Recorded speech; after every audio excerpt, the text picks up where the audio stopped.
Македонија го живее најтешкиот и најтажниот ден во нејзината историја.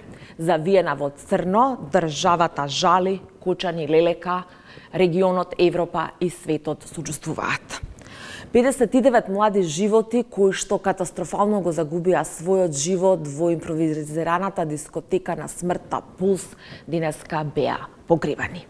Солзи, лелек, плач, но и бес.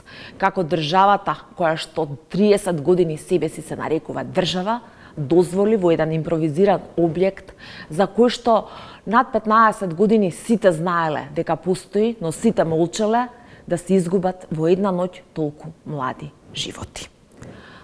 Спокој и слава им на загинатите. Сочувство до семејствата, брзо опоравување за повредените. Сите ние им должиме одговори, но и правда.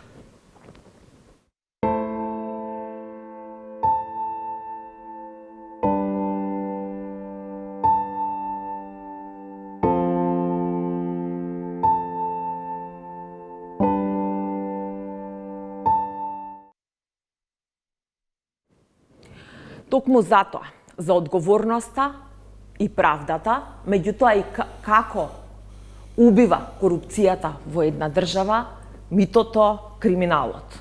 И како сето тоа носи во смрт, вечерва ќе се обидеме да дадеме одговори, да одговориме на дел од дилемите кои што се отворија периодов, меѓутоа за кои што не слушнавме се уште одговори. Александар Тортевски, долгогодишен правник, адвокат, ви благодарам што сте тука. Борча Стојчевски, безбедносен експерт, Сдружение на инженери за безбедност, Тутела. Благодарам што сте вечерва тука. Македонија го живее, како што кажав, најтажниот и најтешкиот ден во нејзината историја, а загинатите никој не може да ги врати, меѓутоа оваа држава и сите ние им должиме и правда и одговори. Токму затоа вечерва ќе се обидеме, се надевам да дадеме дел од одговорите на тие дилеми. Она што последна е информација вечерва, што се однесува на истрагата, дека се уапсени двајца поранешни градоначалници на Кочани, еден не е актуелен, тука е градоначалникот во оставка Љупчо Папазов, Радко Димитриевски и Николче Илиев односно. Ова се според неофицијални извори во истрагата, а инаку од јавното обвинителство велат дека во тек е акција на полициски екипи по наредба на основното јавно обвинителство Кочани, а во врска со постапката за пожарот во клубот Пулс, акцијата за приведување лица за кои постои сомнение за инволвираност ќе трае во текот на ноќта. Апсењето на сите тројца градоначалници доаѓа од како полицијата, јавните обвинители влегоа во општината, се чешла документи. Како го коментира това, дали конечно некако се склопуваат структури, контурите на тоа? Кој се е одговорен и до каде ќе треба да се копа за да се стигне до одговорите? Од 2009-2025. Очигледно дека многу луѓе знаеле, многу луѓе придонеле, многу луѓе молчеле, многу луѓе земале мито, многу луѓе земале рекет, многу луѓе се сликале со сопствениците на тој објект. Тоа било злоупотребувано. Многу луѓе вртеле главата настрана, со тоа станале некои соучесници. Меѓутоа, истрагата и правосудните органи ќе треба да утврдат кој толку точно со што придонел за оваа трагедија. И, за жал, сега сите сме генерали после битка. Ние нема да извлечеме заклучоци и поуки од овој трагичен настан. За жал, као што не извлековме од дискотеката Силекс, као претходно не извлековме заклучок од еден смртен случај на еден концерт во салата Кале, и ние едноставно не сме држава. Ние не заслужуваме да имаме држава. Би рекол дека ние не сакајќи ја добивме и ќе ја загубиме. Ова во ниедна цивилизирана држава не може да се случат волку пропусти. Значи, последниот настан од овој тип во Европа и по тие се повторуваат апсолутно. Тоа е во Романи. Меѓутоа падна владата. После тоа. Како чин на морална одговорност. Значи, сегашната влада, вика, ние не сме криви за ова, меѓутоа истите тие кога изгоре болницата во Тетово, бара морална одговорност од тогашната влада. Значи, тие се двојните стандарди, за нас важи едно, за другите не важи друго. Сега некој веќе, заради обемот на оваа трагедија, се сетил дека таму има тројца градоначалници дури кои што имаат одредени надлежности во контролата на работата на угостителските објекти, дека треба да ги апси, иако премиерот пред некој ден велеше дека градоначалникот не е виновен, што е скандал. Само по себе. Подосна рече дека да, обвинителството ќе одлучи дали ќе одлучи, ама подосна рече ни крив ни должен поднесе оставка. Според членот 8 од Законот за угостителство, градоначалникот на општината води евиденција на угостителите кои отпочнуваат со работа на нивното подрачје. За добивање на лиценца за работа пак се поднесува барање до Министерството за економија. Првпат лиценцата е добиена во 2011-та, клубот почнал да работи од 2009-та, за потоа дури во 2022-та да има лиценца, па 2023-та она фалсификувана или нелегална, за која што слушаме. Тоа не може да биде клуб. Јас на Твитер напишав дека тоа е со криминал пренаменета шупа. Штала ја нарече министерот за внатрешни работи. Сега можеме, тоа се нијанси. Значи, гледате, тоа е објект покриен со салонит, уште. Само ова да не го заборавам во текот на емисијата. Прво што треба да направат сега службите таму, прво да расчистат, верувам дека обвинителот и полицијата ги собрале веќе сите докази кои што им се потребни, меѓутоа тој салонит мора да се тргне од таму. Заради тоа што тоа е еколошка бомба, тоа е страшно канцероген материјал, особено што се тие запалени. Таму околината ќе се контаминира сега со канцерогени честички. Господин Стојчевски, за жал, јас и вие последен пат се видовме во ова студио кога се случи пожарот во модуларната болница. Горе-долу зборувавме за небезбедни објекти, за некористење соодветни материјали, за невнимание, за совест и така натаму. На крајот на емисијата, која што ја изгледав периодов, од кога се случи катастрофалната трагедија во Кучани, вие велите, се додека ни се постави систем и ред и поредок, и ја споменавте Турција како пример, најпрво да се апси се, па потоа да се докажува кој знаел, кој не знаел, кој видел, кој не видел, ништо нема да биде од правда и од одговорност. Вие сте експерт по безбедност, меѓутоа сакам ми остави впечаток тој завршен цитат на таа ваша емисија. Еве, и гледаме апсења периодов, гледаме и дека многу години поминале и дека многу ликови се смениле, и многу началници, и многу директори, и многу министри, и многу локална власт, советници, се и се што. Останувате на ставот дека треба и сега треба да се примени тој турски модел во Македонија? Прво дозволете во име на членовите на Сдруженијето да изразам сочувство на сите семејства на загинатите и на повредените што побрзо закрепнување. За жал, точно тоа што го кажавте, некој би рекол дека сум баба Вања. Не, само сум добар познавач на работите и состојбите кај нас во државата. Жално е што ни се случи ова и покрај тоа што експертски, иако јас себе не би се нарекол експерт, бидејќи во наша држава има повеќе експерти од колку работници и секој стана експерт, сметам дека сум еден обичен стручно лице кој работи на ова поле, ни од експерти не боли глава. Сметам дека она што го направи владата кога ја гледала емисијата, односно институциите. Прво апсат, па веројатно потоа ќе видат кој е одговорен и ќе ослободуваат. Не велам дека сите тие што се уапсени можеби се виновни. Меѓутоа, додека ние не почнеме сериозно да размислуваме за својата одговорност, секој од нас дали дал доволно допринос за да не се случи ова, мислам дека ништо нема да не сториме. И тогаш напоменав и сега пак ќе напоменам. Чувството на одговорност апсолутно изгубено. Постои можност, постои начин како се тоа да се направи. Многу е лесно. Има луѓе кои знаат и навистина во изминат период некои работи мрдна од мртва точка, за жал се уште не го видоа бел ден, у смисла дека тие документи што една група експертска, навистина експертска, не политичка, од сите политички партии и неполитички членови, направи еден документ кој се уште стои во фиока на едно од министерствата.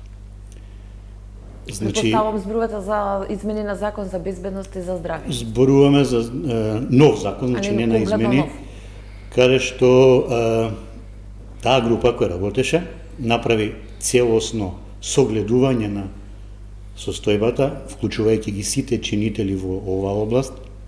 Понатаму направи разграничување на ингеренциите помеѓу министерствата, да не се префрла топката кој е виновен како сега, дали е економија, дали е труд, дали е дирекција за заштита и спасување. Значи сето тоа е веќе испеглано на некој начин. Знаеме во нашата област веќе кој за што е одговорен, ако се донесе истиот закон, како што е. Останува да видиме како понатаму ќе се одвиваат работите, дали тоа ќе заживее. Кога спомена така наречената еколошка бомба, сега сите она што се последици, да почнеме од последиците, а па потоа ќе зборуваме за причините, вие кимнавте со глава? Да, апсолутно се согласувам со тоа, затоа што азбестот е одамна забрана за користење. И еден период далеко од 90-тите години, крајот на 90-тите години, имаше кампања каде што азбестните кровови требаше да се заменат. Значи се што беше со азбест требаше веќе на некој начин да се замени. Ние во нашето законодавство имаме и правилник за безбедност и здравје при работа при употреба на азбест.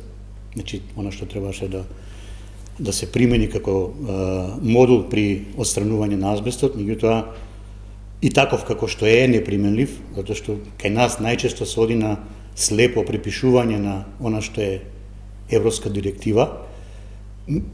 Дел е изгубено во превод, дел е несоодветно за нашето поднебје. Има одредби кои навистина не можеме да ги примениме и затоа нашите колеги често прашуваат и го поставуваме прашањето до надлежните институции како да се справиме со азбестот.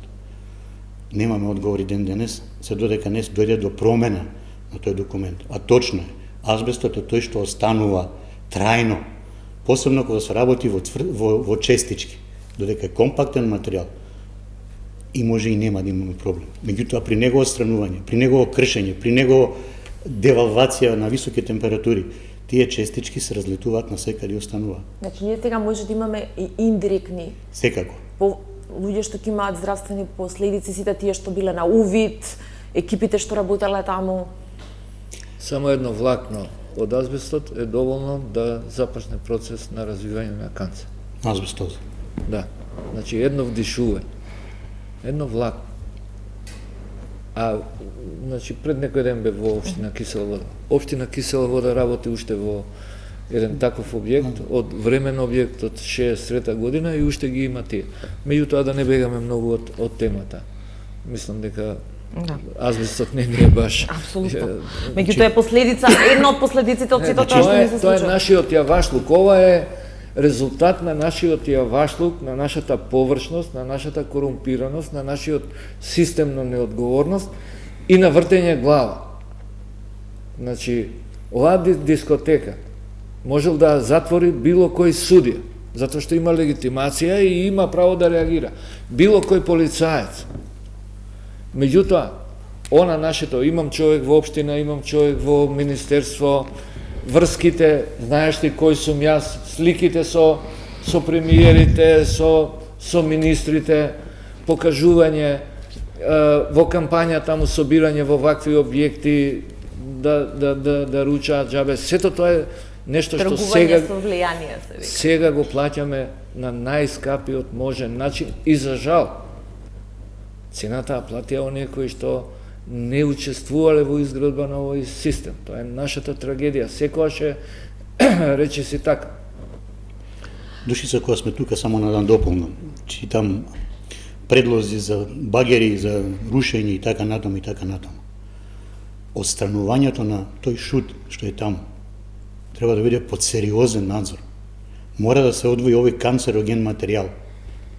Значи мора вработените и било кој ќе биде таму, кој ќе работи на објектот за било што, дали негова реконструкција или отстранување или сравнување со земја, треба да ги применат сите мерки за безбедност при работа со азбест. Дали ќе биде тоа така, не знам, се надевам.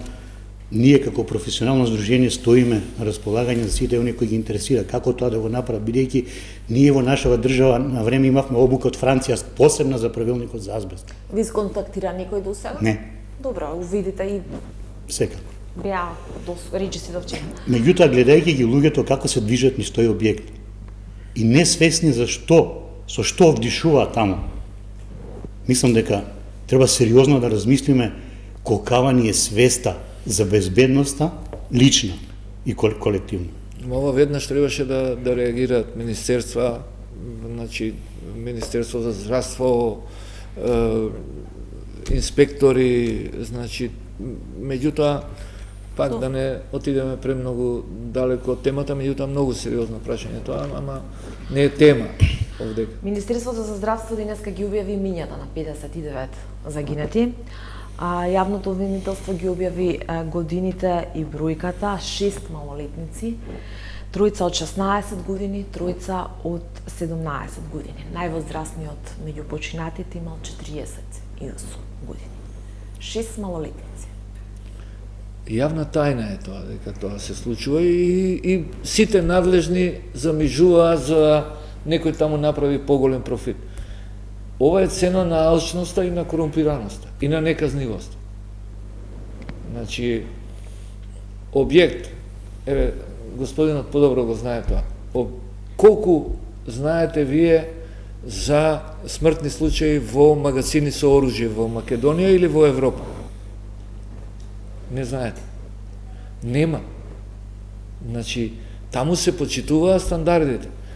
Луѓето ги подценуваат ноќните клубови, меѓутоа 2800 луѓе во последниве 40 години имаат загинато во ноќни клубови во поголемиве држави. Најчесто во Европа, има во Бразил, на Филипини. Значи, ноќните клубови се темпирана бомба, особено кога не ги исполнуваат стандардите. Овде, значи од почеток, она што почнав, значи пренамената на шупа во дискотека незаконска. Првиот осигурувач. Второто, спуштен плафон од сунгер. Ако гледате на видеата кога бендот почнува да се користи тука се, да не преюдицирам кој го донел, која донел пиротехниката, меѓутоа кога почнаа да летаат искрите, една искра застанува, се гаси горе, меѓутоа значи втората која што доаѓа на истото место почнува пламе. Тоа не е спуштен плафон, тоа не е гипс картон. Гипс картонот е незапалив материјал практично. Тој има високи стандарди огноотпорни. Тоа е сунгер.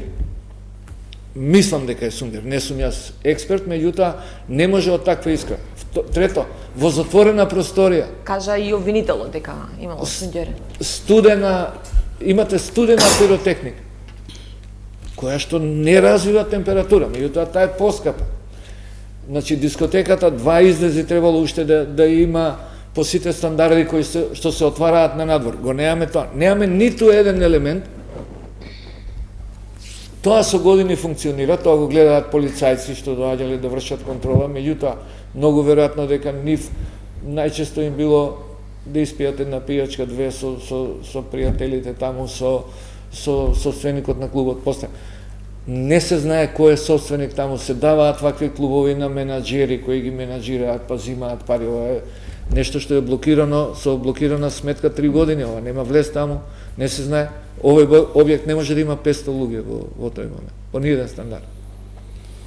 Така што тој низ Само ја дава сликата на нашето општество и не е тоа само во оваа сфера. Ова ние го имаме во сите сфери. Меѓутоа, за жал, дека ни се покажа на најтешкиот, најтрагичниот начин. Ајде вака, едно по едно околу безбедноста во објектот.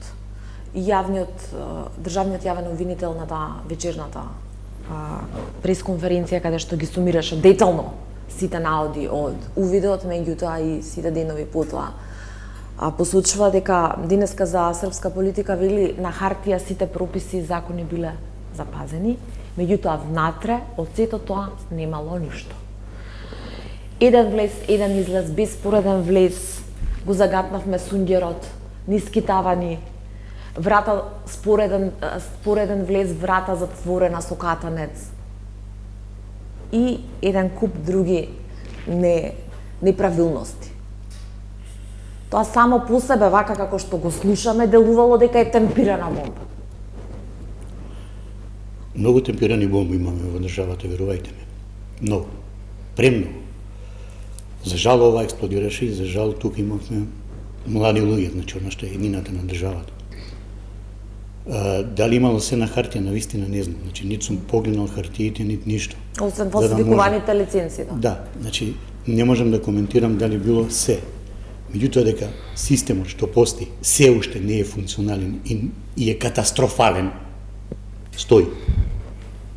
Значи, последниот период се изнагледав проекти во делот на заштита од пожари, во кои нема П од пожари.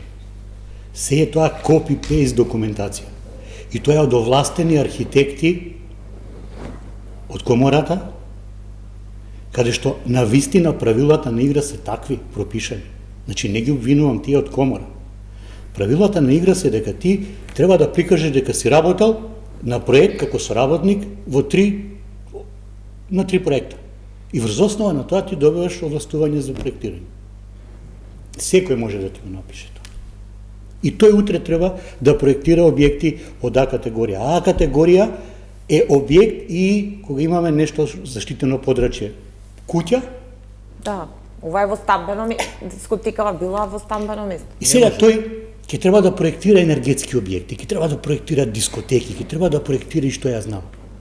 Елементарни непознавања имаме од половина од оние што ги има добиено лиценците. Значи, елементарно непознавање. Да не зборувам за она што секоја чест на одредени случаи. Значи, имаме луѓе кои навистина си ја знаат работата. Меѓутоа, секоја година, верувајте ми се помалку и помалку. Ако час поскоро ние не направиме нешто да го промениме тоа, а мислам дека во законот за градење, кога ги согласувавме законодавството, тоа е предвидено во тој новиот што треба да донесе, и за начинот на овластување, тогаш мислам дека тогаш вака ќе не бидат состојбите. Да, меѓутоа, овој проект го потпишал некој. Тоа лице е меѓу осомничените кои што добие краткотраен притвор. Ова сите го гледале. Значи, Корупција. да, тоа го кажа сите надлежни. Корупција, мито и како велат, кај да чепнеш ерозија на системот. И совест. Нема Совест. Немање совест. Совест прво, меѓутоа немање страф од реперкусии од државата. Тортевски, Не казвам. ако јас треба да правам проект за било каде, тргам од таму дека моето дете утре ќе биде таму. Секако. Меѓутоа, За разлика од други кои апсолутно не размислуваат така. Дај копи-пейст да ги земеме парите да ги ставиме во джеп. Добро, не мора да размислуваме, дури може, значи, мора да биде одговорен секој, дури и тој што нема деца. Дефинитивно. Значи, тука нема дилема. Меѓутоа, државните органи мораат да си ја вршат работата и да е тоа подложено на контрола. Овој објект од кога функционира без жиросметка, не се знае кој е управител, значи, стандарди против пожарни безбедности никакви, нула. Значи, сега дури истрагата ќе видите со што ќе се соочува. Кој е управител, кој е директор, се они знаат кој е собственик. Меѓутоа, од она што слушам, тој не е управител на друштвото кое што го Според управува. информациите, управител е актуелниот лице кое што работи како Значи, шанкер, се наоѓа а како прво основничар се многу, води значи, во вакви сомнителни Дејан Јованов објекти Деко. и фирми се наоѓа некој жртвено јагне кој што за некаков минимален надомес се прифаќа за управител и он е одговорен пред законот. Сега треба да не ги учам обвинителите, се знаат тоа. Значи, кој ги носел одлуките, кој одлучувал, сето тоа ќе го Добро, де одредува. факто да Јура меѓу приведените и со краткоден притвор и тој што Ке- ги носел одлуките. ке ги- Барам ке ги така било носел. од јавното обвинителство. Значи, Дејан заради Јованов сериозноста на последиците, не се сомневам дека овој пат ќе се утврдат виновниците. Очекувате? Да, тука немам дилема. До Тука крај или до Не, мислам дека до крај. До крај, особено што се сите нека во хиерархијата државна некаде прилично ниско. Видовте модуларната болница во Тетово, дека таму кабелот излезе на крај. Јас лично не би сакал да зборувам кој по мене, меѓутоа имате од брзо горечки панели болница која што не дава можност пациентот во случај на пожар да побегне, значи кој не му дава 2 минути. А имате средно горечки кои што му даваат време 30. Значи господинот точно го знае, 30 минути. Имате значи со бренер да се обидувате да го запалите нешто малку поскап материјал, тој нема да се запали 24 часа да го палите. Значи вие очекувате истрагата Не, тука немам да има виновници. тука немам никаква Осудени. дилема заради тоа што власта знае дека ако не расчисти и не паднат доволно глави, мислам македонскиот народ не е глуп. Он А и претрпе многу. И претрпе многу. И сега гледа дека во околината се случува практично една револуција, Турција, Србија, и дека ако овде значи истрагата и судењето не ја задоволи чувството за правда на мнозинството граѓани, што можеби и не е ни добро улицата да суди, меѓутоа власта знае дека може да се соочи со сериозни проблеми и ќе се обиде да го разреши овој случај и ќе им го препушти практично на професионалците. Прв пат, можеби за прв пат. Господин Стојчевски, објектот немал хидрантска мрежа, ниту хидрант во употреба. Немал доволен број ПП апарати, односно имал само 2. Немал 2 врати за евакуација, туку само една импровизирана врата која била заклучена со катанец и немало квака. Дополнително вратата била затворена со изолационен материјал. Немало пристап за противпожарни возила, согласно правилникот за заштита од пожари, внатрешноста немала противпожарна заштита, немало ниту противпожарен елаборат од Дирекцијата за заштита и спасување, немало спуштен таван со противпожарна заштита, туку имало сундјер, немало ниту систем за кочење на вратите, ниту звучен систем за настанат пожар со јак звучен сигнал при несреќа, а исто така објектот бил облажен со материјал за звучна изолација кои што биле лесно запаливи, односно сундјери. Крематориум. Апсолутно, ако е тоа така, значи не Ова е така не е скучно. од Јавното државниот јавен обвинител. Сложено. Ако тоа навистина така, тогаш што е погубно. Значи навистина погубно. Елементарните услови не се запазени. Елементарните. Зошто го кажувам тоа? Прво, првата мерка која треба да биде техничката мерка во однос на објектот. Во однос на тоа како е тој конструиран, од каква градба е.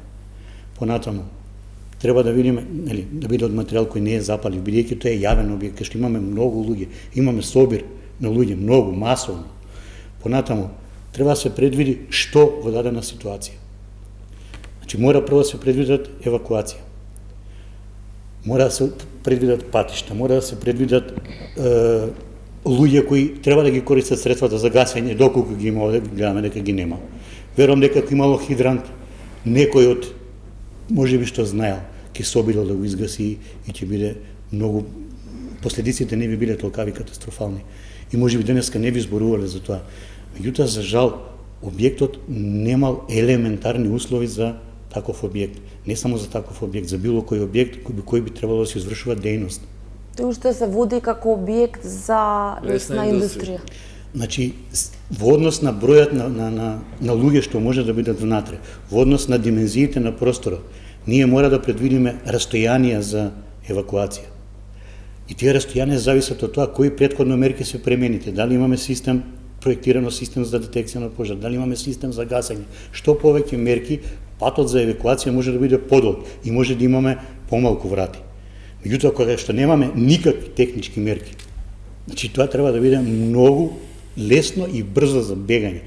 Не кажам дека може да биде така, не сме да биде така. И сите други мерки јасно се пропишани во правилникот, го спомнавте.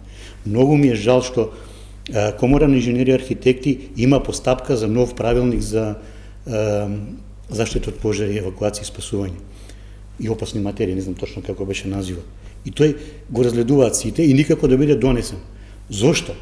Затоа што ние имаме многу добри закони, работата овде како видите. Премногу е сложен. Сите велат дека се работи не е до правилниците кај нас. За суштинска совест и корупција. одговорност. До контролата. Оставете совеста. Еве, ја користам оваа можност да ја повикам државата, најодговорните луѓе во државата да превземат мерки во секоја стамбена зграда, да се вратат хидрантите, противпожарните црева и противпожарните скали. Јас, значи, одготвен сум да подпишам дека 0,1% од зградите ова го немаат. Значи, и таму кај што имало е украдено од граѓаните, однесено некаде на викендичка, значи, нема вода, нема хидранти во функција, нема црева, противпожарните скали во сите згради кај што мора да ги имаат, се или пресечени, или тоа е направено некаква остава, некој шпајз, и тоа е нефункционално. Значи, секоја зграда во Македонија повисока е потенцијален облакодер во пламенот, како што имаше еден филм. Па пред некоја година едно девојче загина во кисела вода ондека затоа што немаше противпожарни скали, не можеше да се симне одозгор. Добро, како можело ова вака без овие основни средства што требале да бидат исполнети? Со мито. Не, со мито знаеме дека функционирало окей, кажаа сите, меѓутоа зошто никој не влегол? Со мито? Па, значи, може би влегувале, ама излегувале. Не знаеме. Значи, навистина не знам. Дали имало записници од надлежни инспекцијски органи? Ако имало записници од надлежни инспекцијски органи, дали таму има забелешки? Ако нема забелешки, но не може... Си извинувам, можеш да го затвориш објектот.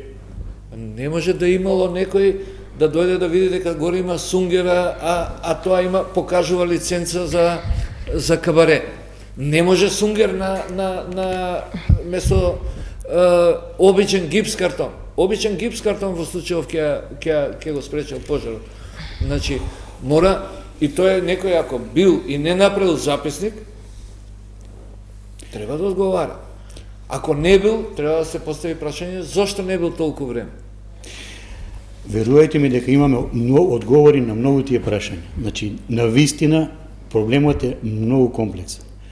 Прво, колку што јас знам дирекцијата за заштита, немате да мисли некој дека правдам никого. Апсолутно не амнестирам никого. Има проблеми со кадар. Значи, нема луѓе.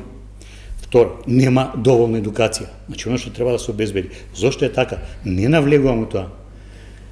Кажувам дека се повеќе, како доаѓаат нови инспектори, нивното знаење и познавање за материјата е се послабо и послабо. Јазот помеѓу генерации, помеѓу повозрастните инспектори кои знаеа и сега е огромен. Огромен. И тие партиски, ако не одговараат, тие ќе ги трнат, новите ги носат од улица, неписмени. Единствениот човек кој што во последниве години се спротистави на таа корумпираност во институциите беше Стојко Пановски и Заев го избрка буквално со образложение дека тој покажал пркос спрема корумпираниот систем. Значи, човекот не сакаше да прими неписмени луѓе во инспекторатот каде што беше директор. Меѓутоа, Заев јавно кажа дека покажал пркос. Ама ја плаќаме таа цена, затоа што нашите институции немаат меморија. Порано, во комунизмот, се знаеше еден инспектор ако не се огреши многу, ако се ја врши работата, он 40 години го надоградува своето знаење. Ние со секоја нова влада правиме нова држава од чувар до инспектор. И ги собираме од улица. Буквално од улица ставаме инспектори. Еднаш се смеевме со некои пријатели, некој дојде за некој пазарен инспектор и го прашуваме што си работил претходно. Ништо, вика, шверцер на квантар. По струката од човекот, партиски, влегол таму. И такви инспектори имаме, затоа тој не гледа, тој не развикува каква ознака има материјалот во однос на противпожарна заштита. Тој гледа бело горе, сунгер не е битно. Господин Стоичевски, според дел од сведочењата на преживеаните, периодов се слушнав со многу, и со семејствата, и со дел од преживеаните, и со многу кучанци, и со... Бе од таа кобна ноќе е дека во тој густ чат, бидејќи настанал многу брзо пожарот, како што велат самите очевидци преживеани. Сунгерот, извинете што ви упаѓам, сунгерот го предизвикува најмногу чад. Поголема група на луѓе кои што биле таму затикнати, наместо кон излезот, се побратиле, тргнале кон спротивниот правец, што буквално останале заглавени и тие се меѓу загинатите. Меѓутоа, делот очевидците преживеаните вела дека имало обид да се употребат тие ПП апарати, меѓутоа според сега тврдењето на еден од преживеаните, според чувството, тоа што го видел во тој хаос, тој вели дека употребата на ПП апаратот допринела уште поголем, била уште тригер за уште поголема експлозија. Тачно ваше една многу шкатлива тема, меѓутоа морам да одговорам, нели не смем да оставам така. За жал, сите тие кои учествуваат во делот на сервисирање на ПП апарати и опрема, поголемиот дел, секоја чест пак ќе кажем на професионалци, се помалку ги има, апсолутно не си ја бркат работата. Значи, само е да се наплати, да се земат парите, меѓутоа, дали ќе се заврши работата? Апсолутно не. Се менува само ќе се замени картончето на ПП апаратот. Порано работев во фирма која работеше со ПП апарати. Јас сум наоѓал брашно во ПП апарат место прашок за гасење. Брашното е запалило експлозивно. И не можам да замислам како некој може да го направи тоа. Несватливо ми е. Висината си го прави својата. Значи, на таа висина, користењето на тие мали апарати е неефикасно. Апсолутно е неефикасно. Ако навистина било прашок во тие апарати, тогаш не смее да има разгорување на огинот. Тие апарати, ако се под постојан притисок, внатре се полнети со азот, значи прашок и притисокот од азот. Ако некој ставил воздух место азот, тој треба кривично да одговара. Ако се докаже дека навистина имаме ние таква ситуација, имаме член, тука е Тортевски 288 кој беше од кривична законика, што точно кажува што може да се направи, како може да се направи. Се додека не расчистиме тоа. Еве конкретен пример, пред некој ден фирма ме вика, дај Борче погледни го извештајот, молим те, за хидранска мрежа. Го гледам извештајот, сите хидранти имаат исти притисок. Оние што разбираат стручно, знаат дека се мери притисок во однос на проток и проток, од одреден проток. Невозможно е сите хидранти да имаат притисок и исти проток. Невозможно е. Кога понатаму се направи истрага, се утврди од друго лице, се утврди дека апсолутно тоа не е така. Апсолутно не задоволува. Ама некој дал извештај, некој потпишал дека тоа во ред. Кај им оди совеста, не знам, одговорноста. Никој не чувствува трунка одговорност на она што треба да го работи. Ама трунка. Само дајте парите, джеб и толку. Едукација, одговорност, нула. Иако, како здружение, најмалку правиме по 3-4 обуки годишно на стручните лица за безбедност при работа. За жал, голем дел од тие стручни лица доаѓаат само за да земат бодови, бидејќи имат обврска од Министерството, сега на 31 март да ги дадат, дека поминале обука за да не им се земе овластувањето, односно уверението. Жално е навистина. Тука сега правиме куса пауза. Македонија жали 59 млади луѓе погребани, се бара правда и одговорност, многу отворени дилеми и многу неодговорени прашања за кои што вечерва разговараме. Според наодите на јавното обвинителство и на полицијата и на Министерот за внатрешни работи на јавното обвинителство, вечерта во импровизираниот објект, ајде така да го кажеме, најкултурно, без оние придавки, штала и шпајси и така натаму, имало полиција, која што била во акција за малолетници и тргувија со дрога. Господинот што кажа дека потребна едукација.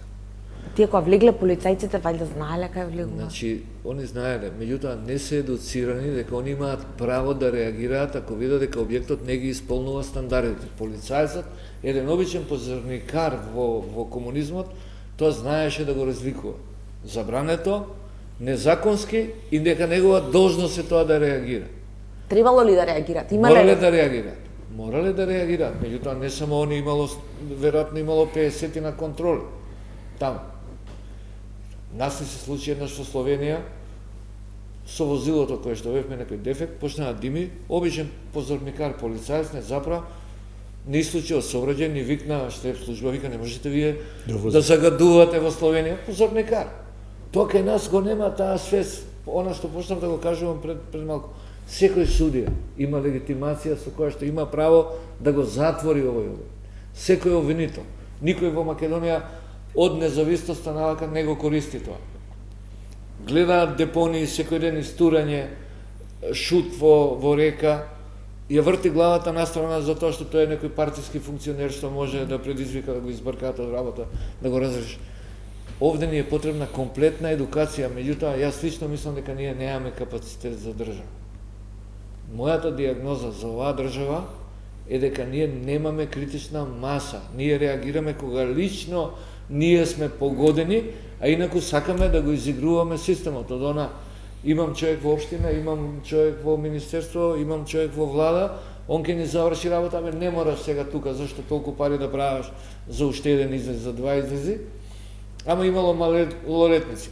Со началникот сме договорили, ќе ни јави кога ќе доаѓаат полицајците, малолетниците ќе ги пуштиме после. Ние сме длабоко корумпирано општество. Канцерот е премногу навлезен, само уште ова. Значи, одамна тврдам дека ние можеме да станеме држава само ако одреден временски период поминеме со некој протекторат. Сега овие што се нагласувани ќе викаат, како ние тоа сувереност така ја даваме на други. Не, едноставно кога нешто не знаеш да водиш, треба да го дадеш на некој што знае.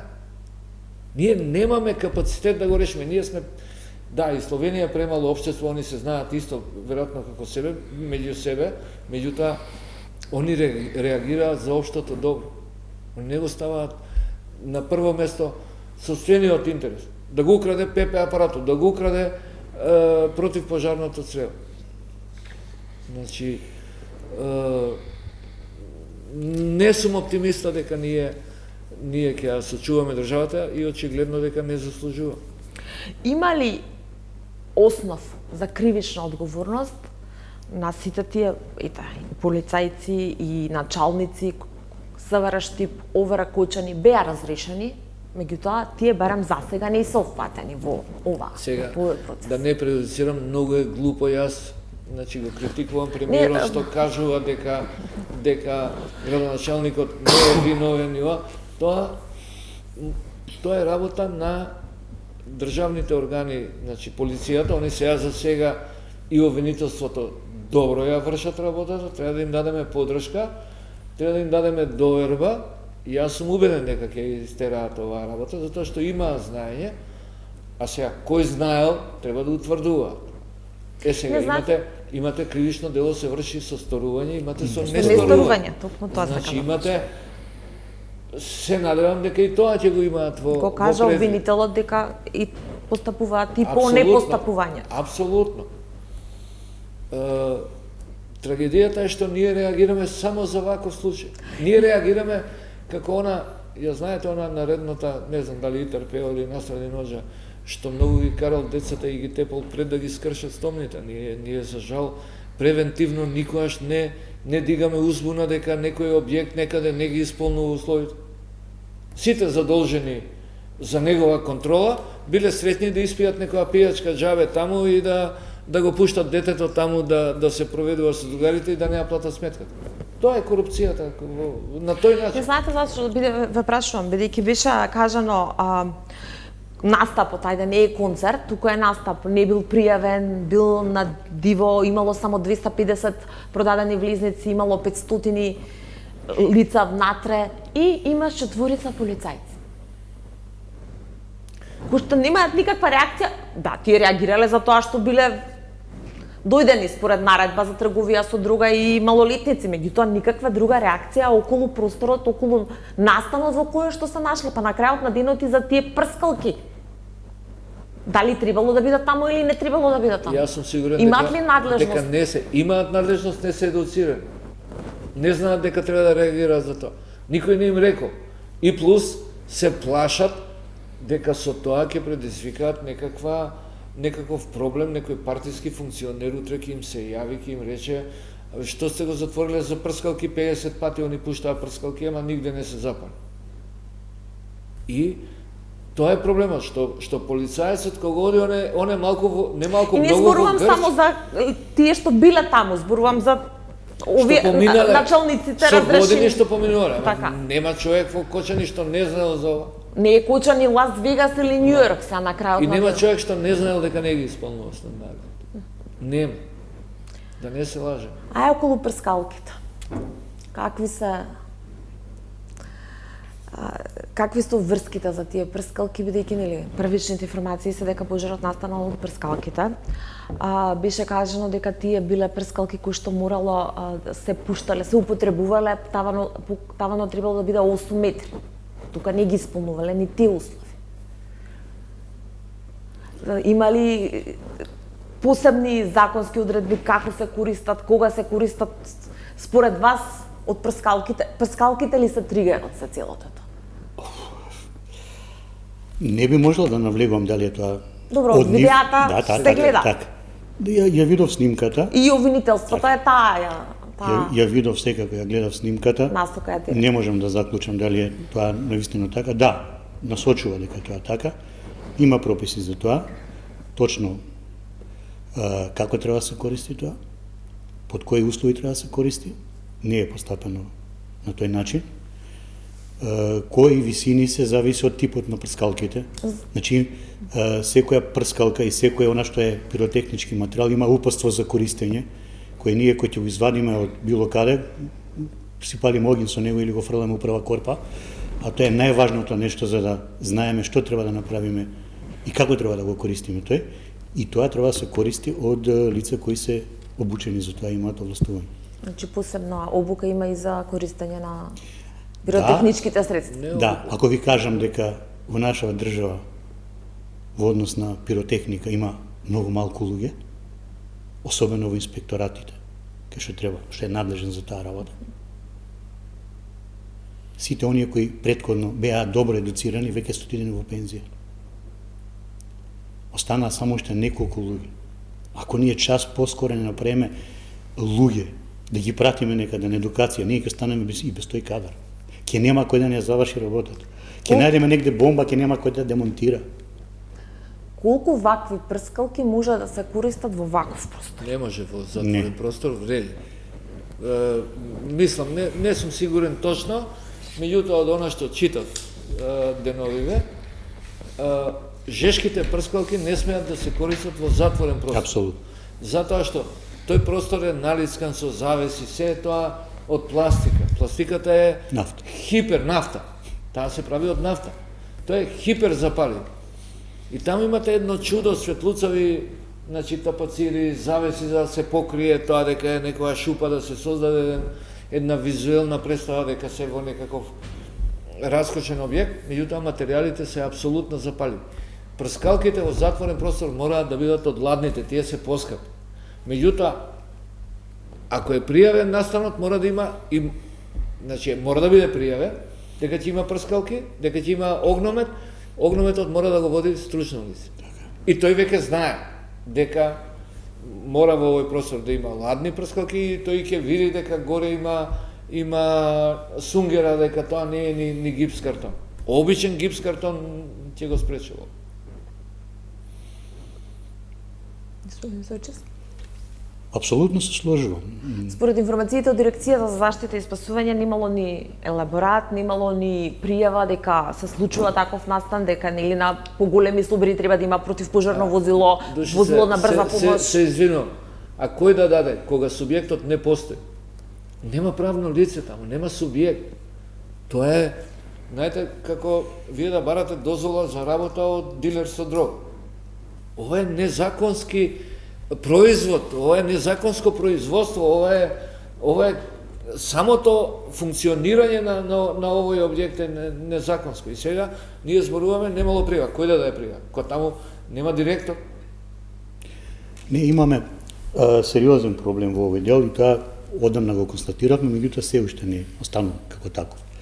Значи, кога зборуваме за лаборатите за заштита од пожари, експлозиви и опасни материи, тие се должност и одговорност која е напишана во два закона, тоа е Законот за градење и Законот за заштита и спасување.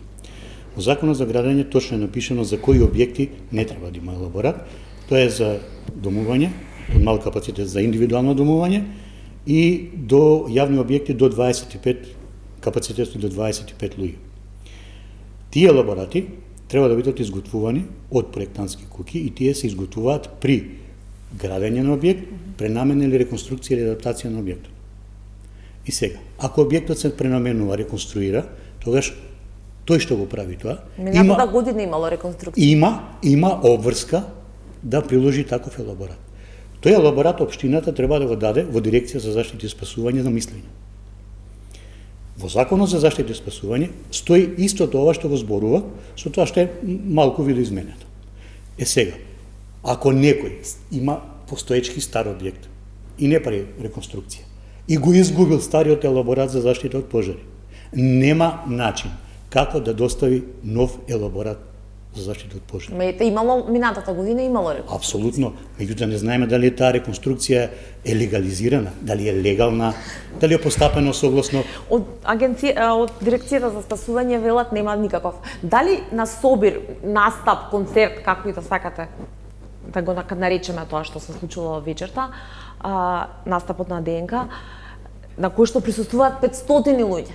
По правила мора да има противпожарно возило, амбулантно возило за итна медицинска помош. На големи такви масовни собори би требало да има некакви реакција некаква. Мислам дека треба да ги разграничиме тие настаните и објектите и мислам, не сум сигурен, мислам дека немало потреба од такво пријавување. Од Дирекцијата за заштита рекоа дека не било пријавено и немало барање за да се обезбедат вакви работи. Да, немало. Противпожарно возило и итна медицинска помош. Не се упатени, а противпожарните возила се во надлежност на општините, така да дирекцијата нема врска со противпожарните возила. Објектот морало да има пристап, да овозможи. Да, немало ни пристап. Тоа морало да го има. Од две страни, тоа е пишано строго во правилата за правилникот за заштита од пожари, експлозиви и опасни материи. И тоа е проблем. Тоа е проблем и у Скопје, меѓутоа да не отвараме темата.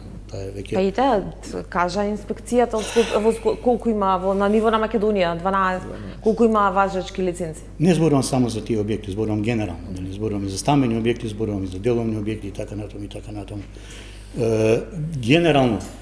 Па да имавме случаи кај што не може пајак се викаше за да ги трга автомобилите за да влезе противпожарно возило. Проблемот е сериозен. Одговорноста што ние ја немаме сериозна. Ние можеме да направиме одговорност ако сакаме. Навистина можеме да направиме.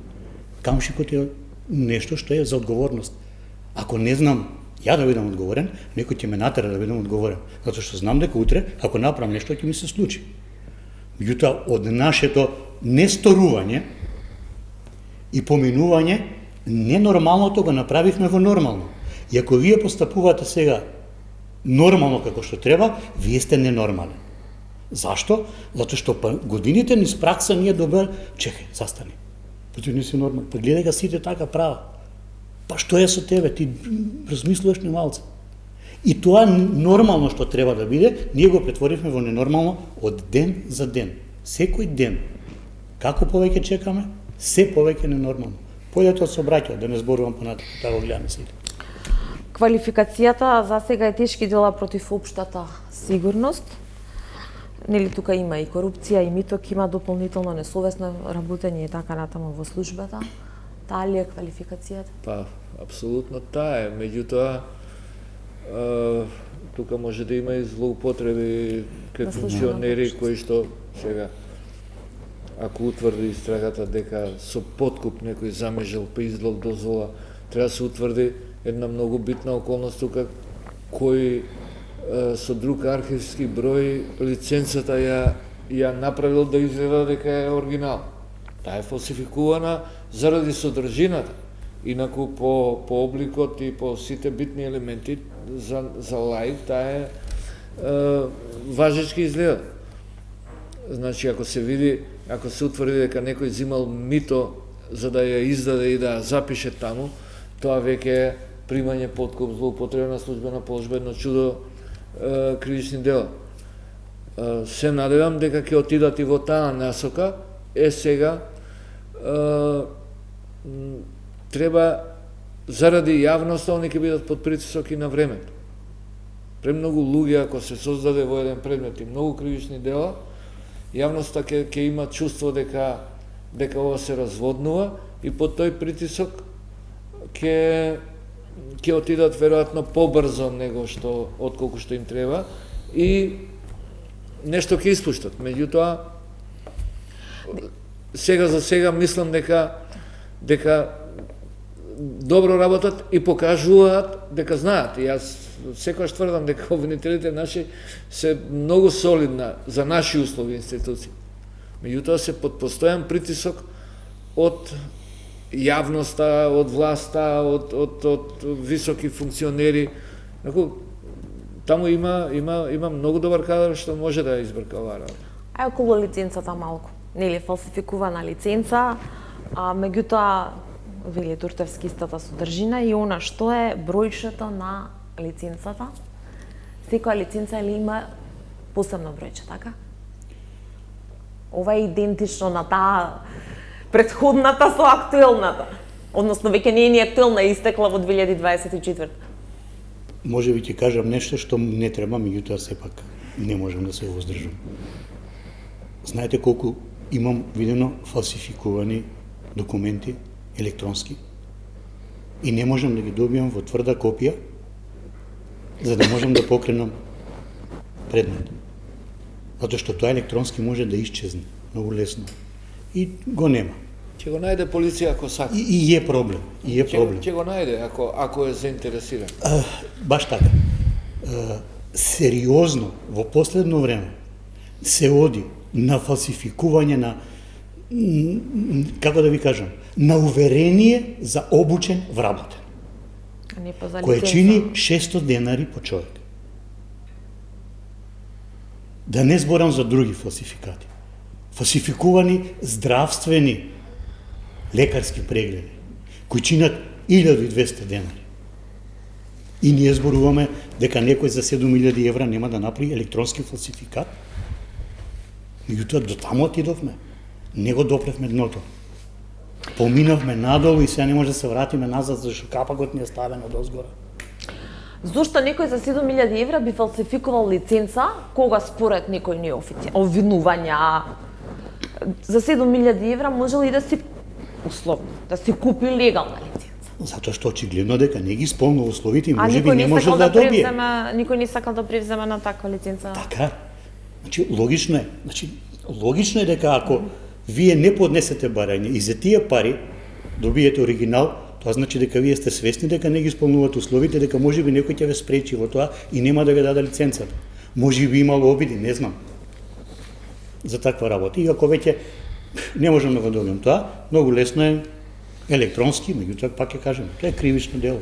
Исполнувањето на стандардите чини, меѓутоа спасува животи. Така е. И ние тоа не можеме да го разбереме. И дека контролата на исполнети стандарди спасува живот.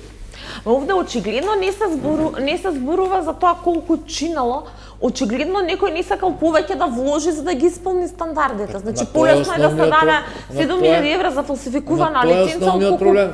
Како прво, таа дискотека, таму на тоа место воопшто никој не треба да помисли дека може да се пренамени тој објект, заради тоа што во околината веднаш на 5 метра, 10 метри има куќи. Значи тоа не може ни да се тргне, ама тоа некој тргнал со убедување дека он ќе ги помине сите легални бариери кои што стоат пред тој објект.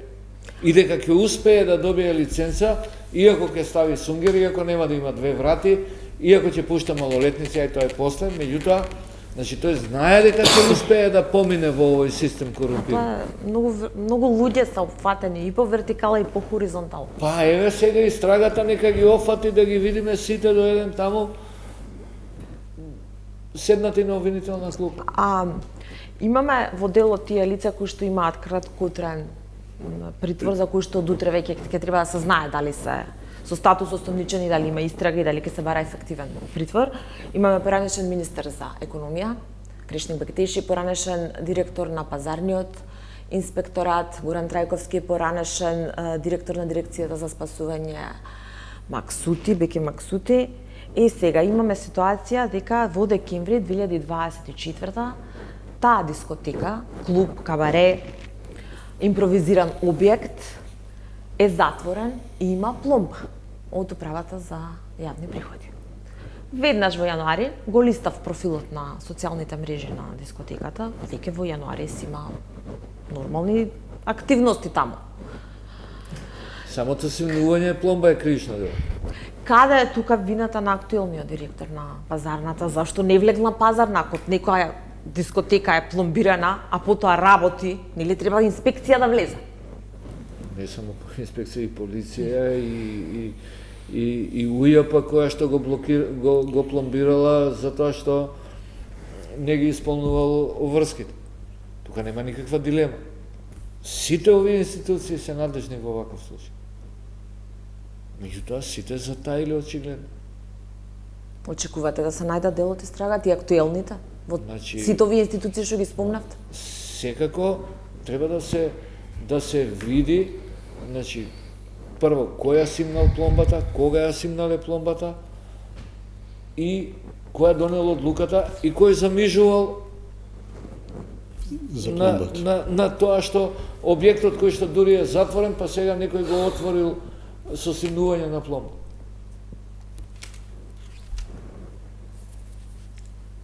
Се прават засилени контроли периодов? Значи сега може. Може да се почитува сега. Резултатите се катастрофални. И тие што имаат лиценци според премиерот, последната информација беше дека не ги не исполнуваат условите, а да не зборуваме дека многу малку се и тие активни лиценци што се. Имаше затворени неколку клубови. Колку вакви потенцијални дискотеки на смртта, клубови, темпирани бомби може да ни се случат? Жално е што сето ова се прави после настан. Ова треба да се прави континуирано. Законите се барем тој дел околу надлежностите и околу многу прецизни. И роковите како треба да се посети, и што треба да се посети. Прашањето е за капацитетот. Меѓутоа, ова што сега се работи, покренува едно друго прашање и правиме уште една грешка. Сите оние кои ги немаат документите или условите, не само за дискотеки, дури и за становите, приватните домови, зградите, посегнуваат по нагло купување на опрема и нагло вадење на документација, елаборати за заштита од пожар. Имавме во Куманово случај. Колку имаме ние во моментот капацитет во државата да сето тоа се задоволи.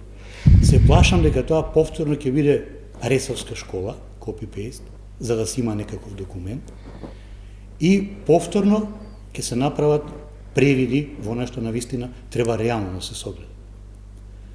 Мене ми е криво што, нели, кога беше претходното интервју за Тетовската болница, тогаш напоменав: дајте луѓе, вразумете се, почнете од почеток.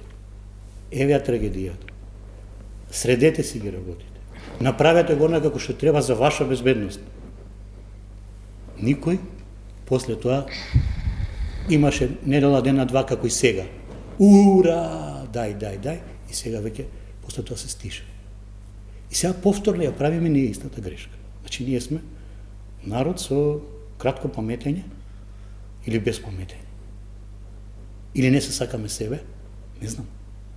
Се уште не знам да дефинирам што народ сме ние тука во ова наша држава.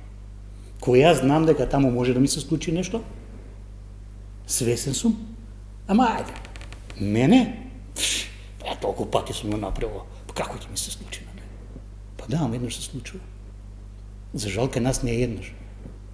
Во другиве држави, каде што има вакви ситуации, веднаш се превзема мерки, веднаш се носа нови прописи, веднаш се носа нови стандарди, поучени од трагедиите кои ги имаме. Шведска, Норвешка, Лондон, не знам кај уште беше. Ние и век. Верувате ли дека, значи не верувате дека ова ќе биде рестарт на системот? Кој систем? Немаме систем. Тој е ерозивен, уништен, Немаме каков систем, што постои, некаков, како што го вели. Ја искрено се надевам. Трул. Значи, ја искрено се надевам, познавам, значи, од она што го работев в претходниот период. Ја знам и сигурен сум и го тврдам тоа, дека во нашите министерства има луѓе кои навистина си ја знаат работата, меѓутоа не може да ја сработат. Меѓутоа, многу се малку. Имаме многу поголеми, повеќе луѓе кои појма нема што треба да направат. Ако тие луѓе дојдат на површина, мислам дека може да се рестартира, ако некој им дозволи. Што е, рековте дека верувате во истрагата? Имаме ние историја, модуларна, ласкарци, Беса Транс, се големи трагедии со многу жртви. До сега некоја посериозна, освен почнување на судењето од почеток по 100 пат, не видовме правосилност на присуда. Еве, во понеделникот или во вторникот почна повторно од почеток судењето за модуларна, на пример. Тоа е слабост на нашиот правен систем. Јас имам свој став, го држам 40 години, дека второстепената постапка, еднаш ако го укине, значи второстепениот суд ако го укине предметот, вториот пат кога ќе дојде со исти грешки, он мора да го реши. Нека си отвори претрес и нека го решава. Бесконечното враќање, значи неограничено на предметите, се практично се многу ја разводнува работата. Па не се случи застарување еден тон. Ама и се случи промена на законот кај што господинот Заев го смени. Значи, едно нешто го прочитав на Твитер деноиве, некој многу паметно напиша: ВМРО ја уништи државата, Заев ја уништи надежда дека можеме да ја вратиме. Особено со тој закон каде што го смени за кривичниот законник и Формално правно владата на Димитар Ковачевски. Формално правно. Ма тоа е по налог на Заев за да ги спаси неговите со застарување. Очекувате ли правосилна присуда? Велите верувате во истрагата? Очекувате ли дека ќе стигнеме конечно до правосилна присуда? Не сум сигурен колку Кочанскиот суд, не сум бил одамна, не знам колку можат, значи, ова да го водат, да го завршат.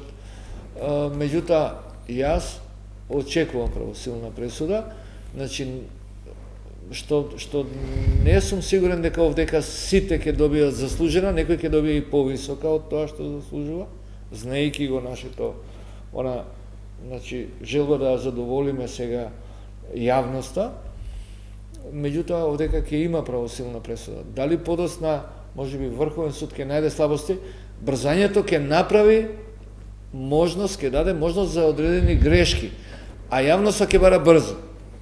Сега тука е на јавниот обвинител да раздвои битно од небитно, нека куртули некоја поситна риба со некој поситен пропуст, да не го оптеретува предметот.